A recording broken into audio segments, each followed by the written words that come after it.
ایک دور دراز ملک میں ایک نیک دل بادشاہ حکمرانی کرتا تھا۔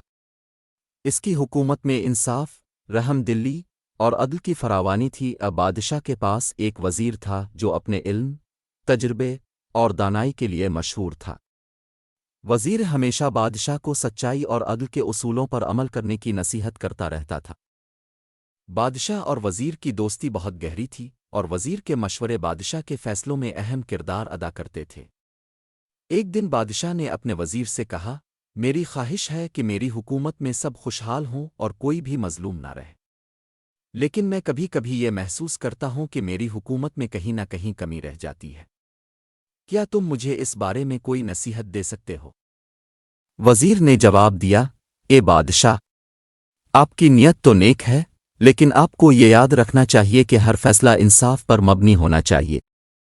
رعایا کی بھلائی اور انصاف کی فراہمی سب سے اہم چیزیں ہیں۔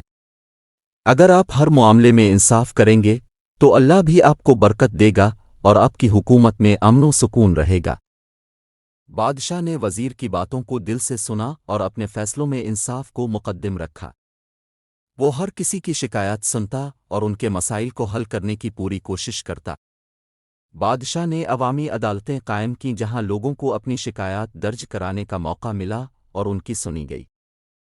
ایک دن ایک کسان بادشاہ کے دربار میں آیا اور کہا، اے بادشاہ، میری زمین پر ایک دوسرا کسان قبضہ کرنا چاہتا ہے۔ میرے پاس کوئی ثبوت نہیں، لیکن میں نے سنا ہے کہ آپ انصاف کرنے والے ہیں۔ بادشاہ نے کسان کی بات سنی اور اس کی شکایت پر فوری کارروائی کرنے کا وعدہ کیا۔ اس نے دونوں کسانوں کو بلایا اور مسئلہ حل کرنے کے لیے ایک منصفانہ طریقہ کار وضع کیا۔ بادشاہ نے فیصلہ سنایا کہ کسان کی زمین اس کے پاس رہے گی، کیونکہ اس کے پاس اسے ثابت کرنے کے تمام ثبوت موجود تھے۔ بادشاہ کے انصاف کے فیصلے نے عوام میں اس کی مقبولیت میں اضافہ کیا۔ لوگوں نے دیکھا کہ ان کی مشکلات کا حل اور انصاف ہر وقت دستیاب ہے۔ وزیر کی نصیحتوں نے بادشاہ کو بہتر حکمران بنایا، اور اس کی حکومت میں خوشحالی اور امن کا دورہ تھا۔